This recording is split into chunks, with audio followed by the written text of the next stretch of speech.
If someone had told me 10 years ago that I would trade my meticulously ordered city life for the chaotic quiet of a Montana ranch, I would have laughed. If they had told me I'd do it for a man who communicated primarily in grunts and smelled faintly of hay and sawdust, I would have recommended a therapist. Yet here I was. I didn't come to the ranch looking for love. I came looking for silence, a place to finish a book that was slowly killing me. My life had been a fortress of solitude built from routine. Same coffee shop, same route to the university library, same quiet evenings in an apartment that was more archive than home. I was an observer by trade and by nature, a cataloger of historical minutiae, and I'd applied the same detached methodology to my own existence. It was safe, it was sterile, and it was profoundly lonely, a fact I was adept at ignoring. The ranch was supposed to be an extension of that, a bigger, emptier apartment with a much better view. The writing residency was a godsend, offering a secluded cabin a quarter-mile from the main house, promising nothing but the whisper of wind through pines and the lowing of distant cattle. It was perfect. And then I saw him. Cole. He was the owner, the man who met me at the gate, his truck rumbling like a caged beast. He was a study in earth tones, worn denim, dusty leather, skin tanned to the color of rich soil. He leaned against the driver's side door, arms crossed over a chest that seemed impossibly broad. He didn't smile. He just watched me wrestle my oversized suitcase from the trunk of my rental car, his gaze a palpable weight. From that first moment, he was a disruption, a physical fact my brain couldn't neatly categorize and file away. He was tall, built of a dense, functional strength that my world of paper and ink had no equivalent for. His hands, when he finally took the suitcase from me with an impatient sigh, were calloused and scarred. They looked like they could fix an engine or break a man in two with equal ease. "Cabin's this way," he'd said, his voice a low gravel that seemed to vibrate in my bones.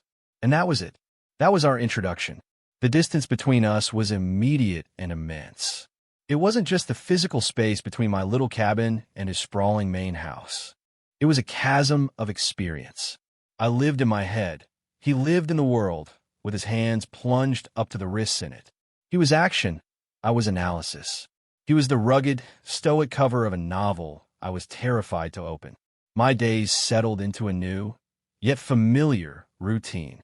I'd write from dawn until my brain felt like static, then I'd walk. My walks were less about exercise and more about observation.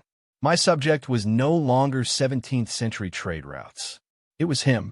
I'd watch him from the porch of my cabin, a tiny figure in a vast landscape, mending a fence line with sharp, efficient movements. I watched him ride out on a muscular bay horse, the two of them moving as one creature. He moved with a kind of brutal grace, a confidence that felt both innate and hard-won. He was a man perfectly suited to his environment, and I was an alien breathing the wrong atmosphere. He was, I decided, arrogant. His silence was disdain. His curt nods, when our paths occasionally crossed, were dismissive. He was the embodiment of a rugged, masculine ideal I'd always found both intimidating and, if I was being honest, deeply compelling. A classic bully archetype from every high school movie, just with more acreage and better boots. My mind, ever the academic, tried to label him, to reduce him to a type. The strong, silent type. The stoic cowboy. It was a defense mechanism. It kept him at a safe, intellectual distance. But it didn't work, because I'd catch glimpses that didn't fit the file. I saw him once, crouched down, speaking softly to a calf that had been separated from its mother. His huge, rough hand was gentle on its trembling back. Another time, I saw him through the window of the main house, staring out at the mountains, his shoulders slumped with a weariness that seemed to go deeper than physical labor. In these moments, the archetype fractured, and the man underneath was visible. A man who seemed as solitary as I was. And so, the unrequited nature of my fascination began. It wasn't love, not then. It was a dangerous, obsessive curiosity. He was a puzzle I couldn't solve, a narrative I couldn't control. He occupied my thoughts, a stark and vivid presence against the quiet backdrop of my self-imposed exile. My fortress of solitude had been breached, not by an invading army, but by the quiet, gravitational pull of a single, distant man. The silence I had craved was now filled with the sound of his name, echoing in the empty rooms of my mind. My routine was the bedrock of my sanity. Wake at 5:30. Coffee. Write for 4 hours. No distractions. Lunch. Edit for 2 hours. Walk. Read. Sleep. It was a simple, monastic existence designed to starve my anxiety and feed the book. For 3 weeks, it worked. The silence was productive. The solitude was comforting. Cole remained a distant, observable phenomenon, like a thunderhead on the horizon. Impressive, potentially dangerous, but not my problem. Then the sky turned a bruised, sickly yellow. The disruption began not with a bang, but with a change in the quality of the light. The air grew heavy, thick with the smell of ozone and damp earth. The wind, usually a steady whisper, fell completely silent. It was the kind of stillness that precedes violence.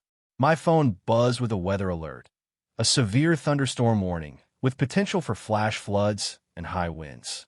I glanced out my cabin window toward the main house, a solid, reassuring shape against the darkening hills. I felt a flicker of something, not quite fear, but a low-grade unease. I was a city boy. My experience with nature's fury was limited to watching it on the news. A knock on my door shattered the unnatural quiet. It was sharp, imperative. My heart hammered against my ribs. It could only be one person. I opened the door, and there he was. Cole. He filled the entire frame, seeming larger than usual against the ominous sky. Rain was beginning to fall, speckling the shoulders of his canvas jacket. "Power's going to go," he said. "No greeting. Just a statement of fact. Generator for this cabin's been acting up. You need to come to the main house." It wasn't a request. It was a command. My mind raced, searching for an excuse, a way to maintain my carefully curated isolation. "Oh, I'll be fine. I have candles. A headlamp." He gave me a look that was withering in its condescension. "This isn't a power outage in the city, Professor. The creek could flood the access road. You could be cut off for days. Get your laptop and a change of clothes." Now, Professor. He'd never called me that before. The word was a weapon, meant to highlight the gap between us, to mock my useless expertise in this raw, physical world. My cheeks burned, but there was a hard, non-negotiable logic to his words. The thought of being trapped out here alone, truly alone, was a far more potent fear than the thought of spending a few hours in his company. So I did as I was told. I packed a small bag, my hands clumsy, my mind a riot of unwelcome thoughts. This was it. The carefully constructed barrier between us was about to be demolished by a low-pressure system. I was being forced from my observation post and into the field. Forced proximity. The trope was so common in fiction, it was almost laughable. It felt less laughable when it was actually happening. Walking beside him toward the main house was an exercise in sensory overload. The wind was picking up now, whipping my hair and my eyes. The first real drops of rain, cold and heavy, splattered against my face. Cole moved with a long, ground-eating stride, and I practically had to jog to keep up. He didn't slow down. He didn't speak. The air between us crackled with more than just impending lightning. It was thick with my anxiety and his stony silence. The main house was like him, solid, weathered, functional. Inside, it smelled of wood smoke, old leather, and coffee.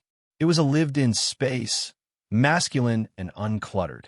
A massive stone fireplace dominated one wall, and worn armchairs were pulled up near it. It was a fortress, and he was its keeper. He brought me inside the walls. "You could take the spare room upstairs." "First door on the left," he grunted, already moving toward the kitchen. "I've got things to do before it hits hard." And just like that, I was alone again, but this time I was in his space, his territory. I stood awkwardly in the center of the living room, my bag clutched in my hand like a shield. I could hear him moving around, the sound of cabinets opening and closing, the solid thud of his boots on the hardwood floor. Every sound was an intrusion into my own nervous silence. The storm was coming, but the real tempest was the one brewing inside me, a chaotic swirl of fear and a strange, terrifying anticipation. The routine was broken. The board was reset, and I had no idea what the new rules were. The spare room was neat, impersonal. A bed with a simple quilt, a wooden dresser, a window looking out onto the churning sky. I dropped my bag but didn't unpack. It felt too permanent. I was a temporary refugee, a piece of driftwood washed into his harbor by the storm. I stood at the window, watching the trees bend and sway, their leaves showing their pale undersides. The world outside was dissolving into a wash of gray and green. I could hear him downstairs, his movements purposeful. The solid clank of a storm shutter being latched. The low murmur of his voice on the phone, likely talking to a neighbor, a ranch hand. He was preparing for a battle. I was just hiding. The feeling of uselessness was a familiar, acidic taste in my mouth. After a few minutes of pacing the small room, I forced myself to go back downstairs. Hiding was childish. I found him in the living room, stacking logs beside the great stone fireplace. He worked without looking at me, his movements economical and strong. The muscles in his back and shoulders shifted under his shirt, a landscape of controlled power. My writer's brain, the traitor, started drafting sentences to describe it. Can I help with anything? The words felt flimsy, inadequate. He placed a final log on the stack without turning around. Stay out of the way, it was a slap. Sharp and dismissive. All my anxieties solidified into a hot knot of anger and humiliation. I wasn't child. I wasn't a guest to be placated. Fine. I would stay out of his way. I retreated to one of the armchairs, the one farthest from him, and pulled out a book from my bag. It was a prop. The words on the page were a meaningless jumble. My focus was entirely on him. This was the observation I had been conducting from a distance, now brought into suffocating close-up. I saw the fine, white lines of older scars mixed with the fresh scratches on his forearms. I saw the way his dark hair curled just slightly at the nape of his neck, damp from the rain. I noticed the tension in his jaw, a muscle twitching there, a sign of stress he probably thought was invisible. He was a man carrying a heavy load, and the storm was just adding more weight. The power flickered once, twice, then died with a definitive sigh. The sudden, profound darkness was broken a moment later by the flare of a match. Cole was crouched at the fireplace, the small flame illuminating his face in stark relief. The shadows carved new hollows under his cheekbones, made his eyes seem deeper, more troubled. He wasn't arrogant. Not now. He was just tired. A deep, soul-level weariness that the dim light couldn't hide. An unexpected wave of empathy washed over me, displacing my anger. The kindling caught, and flames began to lick at the larger logs. He lit a few oil lamps, placing them around the room, their golden light pushing back the oppressive gloom. The house filled with a soft, flickering glow. Outside, the rain began to fall in earnest, a frantic drumming on the roof. "There's a leak in the pantry," he said, his voice flat. He ran a hand through his hair, and for the first time, he looked directly at me. His expression wasn't hostile. It was resigned.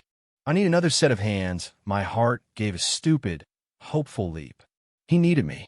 It was a small thing, a practical necessity, but it felt like a seismic shift.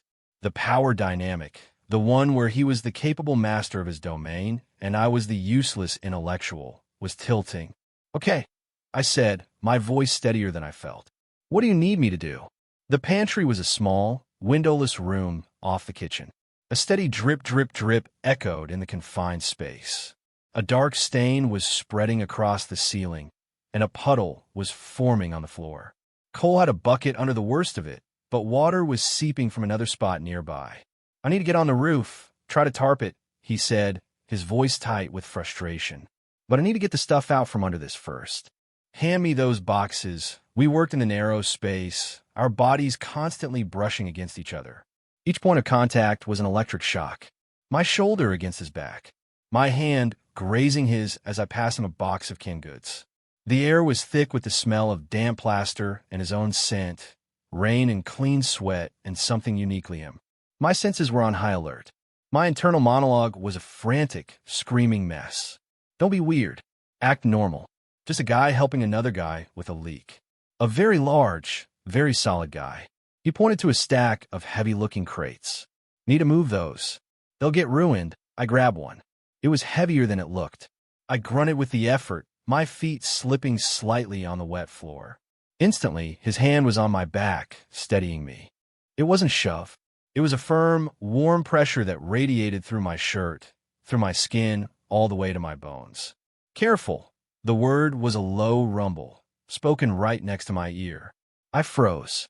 My entire nervous system lit up like a switchboard. His hand stayed there for a second longer than necessary. I could feel the texture of his calluses through the thin cotton of my shirt. It was the most significant physical contact I'd had with another human being in years. It was terrifying. It was revelatory. I am here. His hand is on my back. The world narrowed to that single point of pressure. Then he pulled his hand away, and the absence of it was a physical ache. I stumbled back with the crate, my face burning. I didn't know if he'd felt it. The jolt, the sudden, intense current that had passed between us. He had turned away, his expression unreadable in the flickering lamplight. But something had changed. The air was different. The silence between us was no longer empty. It was charged, filled with unspoken questions. The thaw had begun, not with a gentle melt, but with a lightning strike. He went out into the storm. I watched from the kitchen window as his dark shape, illuminated by flashes of lightning, scrambled onto the low roof of the pantry. It was a terrifying, beautiful sight. A man battling the elements, a small, defiant figure against the vast, raging sky. My role was to stand inside, in the relative safety of his house, holding a flashlight and feeling utterly, profoundly useless again. But it was a different kind of uselessness now. It was laced with a sharp, painful concern. He came back inside 20 minutes later, drenched and shivering. Water streamed from his hair and ran in rivulets down his face. His shirt was plastered to his chest, outlining every hard plane and muscle. He looked like a sea god, angry and exhausted. "Done," he muttered, stripping off his soaked jacket and dropping it in a heap by the door. Without a word, he began unbuttoning his shirt. My breath caught in my throat. I tried to look away, to give him privacy, but I couldn't. My eyes were fixed on the slow reveal of his skin, the dark trail of hair that disappeared below the waistband of his jeans, the taut expanse of his stomach. He pulled the shirt off and threw it aside. His chest and shoulders were a roadmap of a life lived physically. Old scars, a dusting of freckles, the clear, defined lines of muscle. He stood there, shirtless in the lamplight of his kitchen, and he looked vulnerable, exposed. He grabbed a dish towel and began to roughly dry his hair, his back to me. His shoulders were trembling. At first, I thought it was from a cold, but the shudders were too deep, too ragged.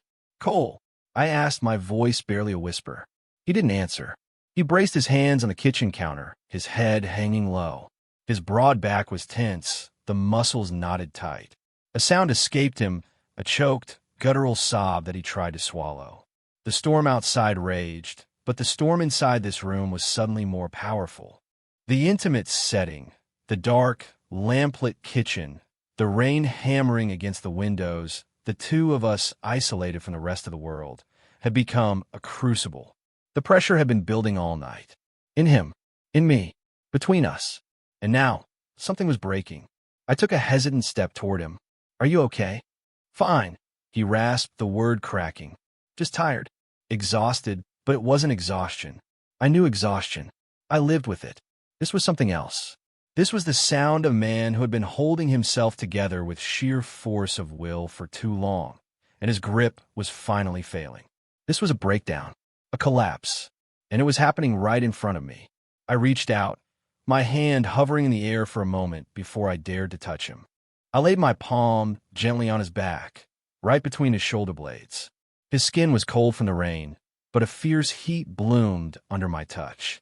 He flinched, a violent, full-body tremor, but he didn't pull away. "It's more than that," I said softly. It wasn't a question. He was silent for a long, stretched-out moment. I could feel the ragged breaths shuddering through his body. I kept my hand there, a small, steady point of contact in the chaos. A silent offering of something. Support. Witness.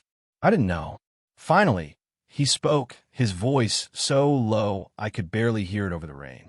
This place, my father built it, with his own hands. He died last winter. Left it all to me. He paused, and another tremor went through him. I don't know what the hell I'm doing, Leo. He used my name. My actual name. Not Professor. The sound of it in his broken voice was devastating. It was a confession, not of love, not of desire, but of a vulnerability so profound it felt more intimate than any physical act. He was admitting his fear, his inadequacy, to me. The man I had seen as a monolith of competence and strength was confessing that he was lost.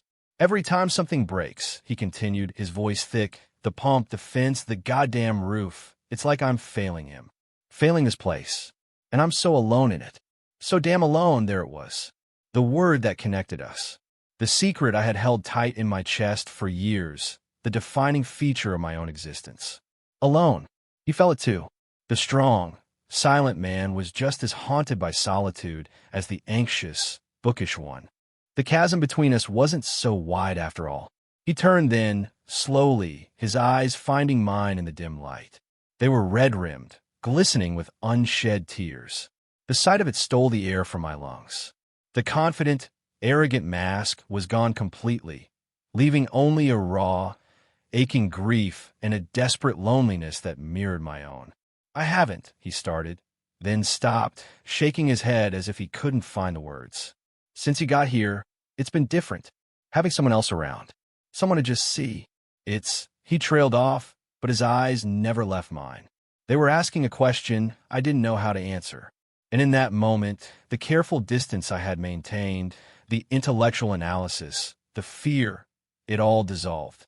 There was only him, his pain, and a pull toward him that was as undeniable as gravity. I didn't think. I acted. I lifted my other hand and cupped his jaw, my thumb stroking the rough stubble on his cheek. His skin was cold, but his breath was hot against my palm. He leaned into my touch, a small, almost imperceptible movement, his eyes fluttering closed for a second. It was surrender. It was permission. The world outside ceased to exist. There was no storm, no leaking roof, no ranch, no book I had to write. There was only the space between our faces, shrinking with an agonizing slowness. I saw the question in his eyes turn to a dawning realization, a fragile hope. I leaned in and kissed him. It wasn't a frantic, passionate kiss like in the movies. It was slow, hesitant, questioning. My lips met his, and they were cool and soft, tasting of rain and salt. For a moment, we just stayed there, a gentle, static pressure. Then he made a soft sound in the back of his throat, and his lips moved against mine. One of his hands came up to grip my waist, pulling me closer until my chest was flush against his bare one. His skin was cold, but the body underneath was a furnace. His other hand tangled in the hair at the back of my neck, holding me there, deepening the kiss. It was a kiss of shared loneliness, a desperate, silent communication. It said, I see you. I am here. You're not alone. It was the most honest thing I had ever done. The years of hiding, of observing from a safe distance, of building walls, they all came down in that one shattering moment. I wasn't an observer anymore. I was a participant, and it was the most terrifying and wonderful feeling in the world. The world came back to me in fragments. The low crackle of the fire from the other room. The cool, smooth feel of his skin under my hands. The taste of whiskey on his breath when he finally pulled away. He hadn't been drinking. I realized it was on my breath. We had shared a bottle earlier, sitting in a tense silence on opposite sides of the room. Now, the memory felt like it belonged to a different lifetime. We stood in the middle of his kitchen, foreheads resting against each other. My heart was a frantic, trapped bird against my ribs. What have I done? What we done? The thought was a flash of cold panic in the warm afterglow. Cole's breathing was unsteady, his chest rising and fall in ragged bursts against mine. His hands were still on me, one on my waist, one tangled in my hair, holding me as if he was afraid I might evaporate. Leo, he whispered, his voice rough. It wasn't an accusation. It was a discovery. I couldn't speak. I just nodded against his forehead, my eyes squeezed shut. There were no words for what had just happened. It was too new, too fragile. We stayed like that for a long time, drawing a new kind of comfort from the simple, solid presence of each other. The storm still howled outside, but inside, in the circle of our arms, a fragile peace had descended. Eventually, the shivering started again, a deep, bone-rattling cold. He was still half naked and soaked. "You're freezing," I murmured, my voice hoarse. I pulled back, my hands sliding from his shoulders. The loss of contact was immediate and sharp. He looked down at himself, as if noticing his bare chest for the first time. A faint flush crept up his neck. The confident rancher was gone, replaced by someone shy and uncertain. It was an endearing, heartbreaking transformation. "Yeah," he said, his voice quiet. Without another word, he led me from the kitchen. He didn't take me to the spare room I'd been assigned. He led me up the stairs to his own bedroom. It was as Spartan as the rest of the house. A large, unadorned wooden bed, a dresser, a single chair. The only personal touch was a faded photograph on the nightstand of a man who looked like an older version of Cole, standing proudly in front of the unfinished frame of the house. He pulled a thick, dry shirt from a drawer and handed it to me. "You're damp, too."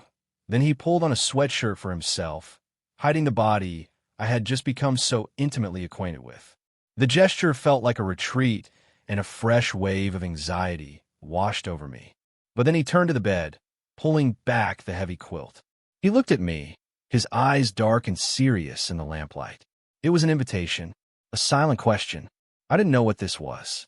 I didn't know what it meant. All I knew was that the thought of sleeping alone in a separate room, of returning to the solitude I had once craved, was now unbearable. I walked over to the bed and slid under the covers, my heart thudding a heavy, uncertain rhythm. He blew out the lamp and climbed in on the other side. The darkness was absolute. The only sounds were the dying storm and our breathing. The mattress dipped with his weight, and I felt the heat of his body a few inches from mine. We lay there on our backs, not touching, two strangers in the sudden, shocking intimacy of shared bed. The silence stretched, filled with everything we hadn't said. My mind was racing, replaying the kiss, his confession, the feel of his skin. Was this a mistake? A moment of weakness brought on by stress and a storm? What would happen when the sun came up? My body was humming with a nervous energy that made sleep impossible. I was acutely aware of every shift and rustle he made. Was he awake too? Was he regretting this? The silence became a physical weight, pressing down on my chest. Then, in the darkness, I felt his hand move across the space between us. His fingers brushed against the back of my hand. It was a tentative, questioning touch. I turned my hand over, palm up. An offering. He hesitated for a heartbeat, and then his fingers laced with mine. His hand was large, warm, and impossibly grounding. The calluses I had only seen were now a rough, comforting texture against my own smooth skin. He gave my hand a gentle squeeze. It was an anchor in the swirling sea of my anxiety. It was a promise, or maybe just a statement. I'm still here. I'm not running. And with his hand holding mine in the dark, the storm inside me finally quieted. For the first time in what felt like a lifetime, I wasn't alone, and I slept. I woke to silence, a profound, absolute quiet that was more jarring than the storm had been. And sunlight. Bright, clear sunlight was streaming through the window, painting a brilliant stripe across the wooden floor. The storm had passed. I was alone. The space beside me in the bed was empty. The sheets were cool to the touch. For a dizzying second, I wondered if I had dreamed it all. The leak, the confession, the kiss, the feel of his hand in mine. It felt like a fever dream, vivid and intense, but disconnected from this bright, clean morning. But then I saw it. On the pillow next to mine, a single, dark feather from a hawk or an eagle, something he must have picked up on his rides. It was a tangible piece of him left behind. Proof. It was real. My heart, which had been floating in a dreamy state of bliss, plummeted into my stomach. He was gone. He had woken up before me and left without a word. The morning after anxiety, a monster I knew intimately from a few fumbled encounters in my distant past, rose up with sickening force. It was a mistake, a moment of weakness. He was embarrassed. He regretted it. He saw me in the harsh light of day and realized what he'd done. The litany of self-recrimination was a familiar, well-worn path in my brain. I was an idiot, a naive, romantic fool who had mistaken a moment of crisis for a genuine connection. The professor, out of his depth as usual. I got out of bed, my limbs feeling heavy and cold. The house was eerily quiet. I crept downstairs, my bare feet silent on the floorboards. The living room was tidy, the lamps extinguished, the fireplace swept clean. It was as if the chaotic intimacy of the previous night had been scrubbed away. On the kitchen counter, there was a mug of coffee, still steaming, and a note. My stomach twisted into a knot of dread. This was it. "It was fun, but let's forget this happened" note. I picked it up with a trembling hand. The handwriting was a rough, masculine scrawl. Had to check the fences. Creeks high. Help yourself to breakfast. That was it. No mention of the night before. No, we need to talk, just fences. The mundane, practical reality of his life crashing back in. It was a dismissal, polite and efficient. He was retreating back into his world of work, leaving me in this strange domestic limbo. The coffee felt like a consolation prize, a gesture of polite hospitality for a guest who had overstayed his welcome. The former solitude of my cabin, which I had resented just hours before, now seemed like a sanctuary. At least there, the loneliness was my own, self-inflicted and manageable. This new loneliness, the loneliness of his absence in his own house, was 1,000 times worse. It was a hollow ache in the center of my chest. I felt like a ghost, haunting the edges of his life. I drank the coffee. It was strong and black, just how I imagined he'd take it. I didn't eat. My stomach was full of bees. I wandered through the quiet house, touching things he touched every day. A worn spot on the arm of his chair. A book on woodworking left open on a table. Each object was a fresh torment, a reminder of the life he lived that I was not a part of. The silence stretched through the morning and into the afternoon. Every sound from outside, a distant engine, the call of a bird, made me jump, my head snapping toward the window, my heart leaping with a pathetic, desperate hope. But he didn't come back. The doubt began to curdle into something harder, a kind of defensive anger. Fine. If he wanted to pretend last night didn't happen, I could too. I was a visitor here, a temporary fixture. I go back to my cabin, back to my book, back to the safety of my own world. I would put him back in the box I created for him, the stoic, distant rancher. It was easier that way, less painful. I packed my small bag, the same one I had brought over in the storm. The act of folding my clothes, of zipping the bag shut, felt final. It was a retreat, a surrender. I was running away before he could formally reject me. It was cowardly, and I knew it, but the fear of a face-to-face conversation where he told me it was all a mistake was too much to bear. I wrote a note of my own, my hand much steadier than his. Thank you for your hospitality. The storm has passed, so I'll get out of your way. I'll be in the cabin if you need anything before I leave at the end of the month. It was polite, distant. It erased everything. It was a lie. I left the note on the same counter where his had been. I took one last look around the living room, memorizing the way the afternoon light fell across the stone fireplace. Then I walked out the front door, leaving it unlocked as I'd found it, and started the long walk back to my cabin, back to my fortress. The sun was warm on my face, but I had never felt so cold. The walk back to my cabin was a walk of shame. Each step felt heavy, dragging me back to the person I was before the storm, before the kiss. The world was washed clean, vibrant and green after the rain, but all I saw was the gray landscape of my own cowardice. My cabin was just as I had left it, cool and quiet. But the silence was different now. It wasn't peaceful. It was accusatory. It was filled with the ghost of his presence, with the memory of his hand in mine. My carefully constructed solitude was no longer a comfort. It was a punishment. It was the absence of him. I sat on the edge of my bed, my packed bag at my feet, and waited. I didn't know what I was waiting for the sun to set, for the courage to unpack, for him to ride by on his horse and not even glance in my direction, confirming my worst fears. Hours passed. The sun dipped below the mountains. painting the sky in fiery strokes of orange and purple. It was beautiful, and it made me ache. Beauty felt like a mockery when you were alone. Just as dusk began to settle, I heard it. The low rumble of his truck engine, coming not from the main road, but up the small dirt track to my cabin. My heart stopped. Then it started again, a frantic, panicked drumming. He was coming here. He was coming for the confrontation I had tried to run from. I stood up, my hands sweating. I smoothed my shirt, ran a hand through my hair. Pathetic, as if my appearance mattered. I watched through the window as the truck pulled to a stop. He didn't get out right away. He just sat there, the engine idling, his silhouette a dark, unmoving shape behind the windshield. The waiting was torture. Finally, the engine cut out, and the ensuing silence was deafening. He got out of the truck. He looked wrecked. He was covered in mud up to his knees.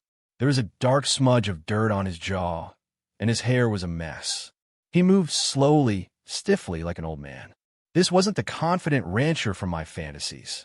This was the man from the kitchen, the one whose shoulders trembled under my hand. This was Cole. He walked to my door and knocked. It wasn't the sharp, imperative knock from before the storm. It was soft, hesitant. I opened the door. We stood there for a moment, facing each other in the twilight. He looked at me. Then his eyes flickered past me to the packed bag sitting by my bed. A muscle in his jaw clenched. His gaze returned to mine, and his eyes were filled with a raw, unguarded emotion. It looked like fear. "You're leaving?" he said. It wasn't a question. It was a statement of loss. "I was just going back to my own space," I lied, my voice thin. "Giving you yours, my space." He let out a short, harsh laugh that had no humor in it. "Leo, I spent the entire day fixing a fence line that didn't need fixing, just so I wouldn't have to come back to the house. Just so I wouldn't have to face you." The confession hung in the air between us, as shocking and honest as the one he'd made in the kitchen. He had been running too. "I'm not good at this," he said, his voice dropping to a low, rough murmur. He gestured vaguely between us. "This? I don't know what this is. I've never." Last night. He stumbled over the words, the articulate, silent man rendered completely incoherent. "I thought you regretted it," I whispered, the truth finally coming out. "I woke up and you were gone. I thought it was a mistake. He looked genuinely stunned. "Leo, last night was the first time I felt anything other than tired or angry in a year. It scared the hell out of me. It still does." He took a step closer, crossing the threshold into my cabin, into my space. "I woke up this morning and you were there, sleeping. And all I could think was that I had no idea how to be the person you deserve, how to do this right. So I ran. It's what I do." We were standing so close now. I could smell the mud and sweat and earth on him. It was the smell of his fear, his hard day of avoidance. I understood it completely. "I ran too," I admitted. "I packed that bag because I was terrified you were going to tell me to get lost. It seemed easier to leave first." A fragile, shaky smile touched his lips. "We're a real pair, aren't we?" The professor and the rancher. Both cowards. The shared admission, the shared flaw, was a bridge. The tension that had been strangling me for hours finally began to ease. This new emotional territory was frightening, but maybe it was a place we could explore together, one hesitant step at a time. He reached out, not to touch me, but he held up his hand. In his palm was a key, a single, old-fashioned brass key. It was not the key to my cabin. It was worn, its edges smoothed by years of use. "This was my father's key to the house," he said, his voice thick with emotion. "It was the only one he ever used. I want you to have it." My eyes welled up. It was more than a key. It was a symbol, an offering. It was trust. It was an invitation not just to stay for the night, but to stay, to make his house a home. It was a tangible act of commitment, more powerful than any flowery declaration. I reached out and took the key from his palm. My fingers brushed against his, and this time there was no shock, no panic, just a quiet warmth, a sense of rightness. "Stay," he said, the word a plea. "Don't stay in the cabin. Stay with me." I looked from the key in my hand to his earnest, hopeful face. The fear was still there, a low hum in the back of my mind. But for the first time, the hope was louder. "Okay," I said, and my own smile for the first time that day felt real. "Okay, that night, We didn't fall into bed. We talked. We sat on the small porch of my cabin as the stars came out, a brilliant, endless canopy above us. He told me about his father, about the crushing weight of his legacy.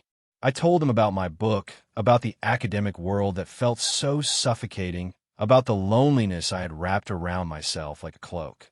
We laid our fears out between us like offerings. Later, we walked back to the main house together. I used the key he had given me to unlock the front door. The click of the lock turning was a sound of arrival, a sound of coming home. The new beginning wasn't a dramatic fireworks display. It was quieter and far more profound.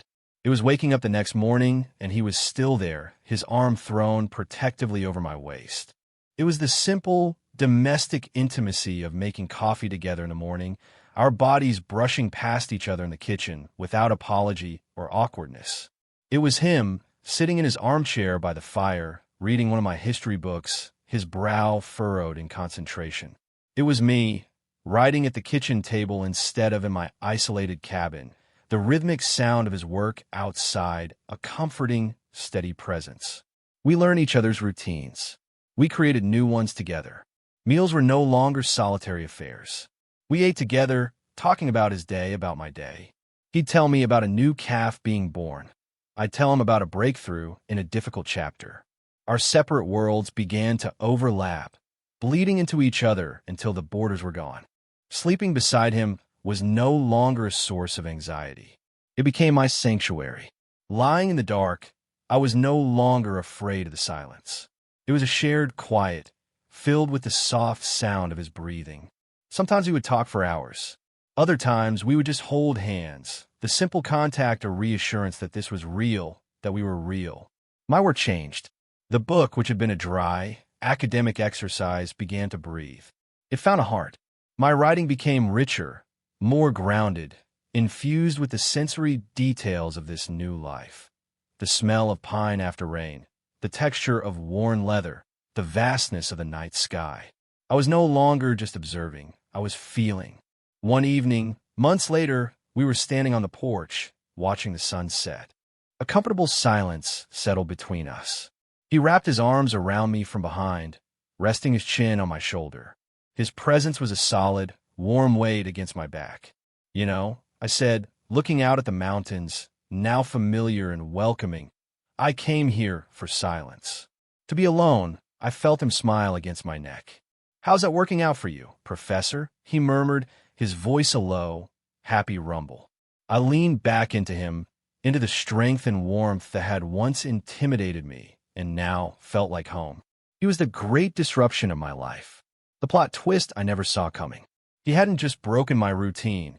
He had broken me open, letting in a world of feeling I had kept locked away. He hadn't just saved me from a storm. He had saved me from the sterile fortress of my own making. The life I had now was messier, more unpredictable, and infinitely better. I had come to the ranch looking for a place to finish my book, a place to disappear. Instead, I found a person who saw me, a person who made me want to be seen. I had found a place to begin.